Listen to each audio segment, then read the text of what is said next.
There have been various things that have stood out in my time at Nikko. Obviously, we've enjoyed seeing the team develop and grow over these past 7 years. We've grown from a team of 17, 18 people, now we're over 30 people. We've seen our assets grow from $4 billion to over $8 billion.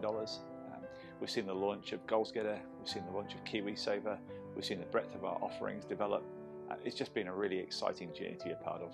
And I remember once it was Richard Branson who was asked about the secret of his success, and he said, I surround myself with brilliant people. And I thought at the time that that was a slightly odd thing to say, but he's absolutely bang on. The reflected glory that you get from surrounding yourself with just really brilliant people, and I've had the joy and the privilege of working with some brilliant people here at Nikko. We've faced a number of challenges, as you can imagine, over these 7 years, different things at times. Sometimes the fund performance isn't quite what you'd like it to be in the short term, even if you're achieving your goals and objectives over the longer term.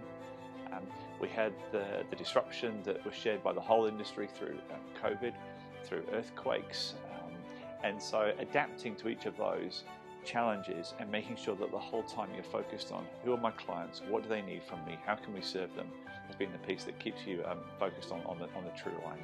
At Nikko, we've got a number of strengths that we're able to leverage, and part of that is the fact that we get this beautiful balance between being simultaneously a small, boutique, nimble business of 30 odd people, all working together within a few meters of each other here in the Auckland office, but at the same time we're part of a global group who've got the resources that smaller businesses usually just can't tap into.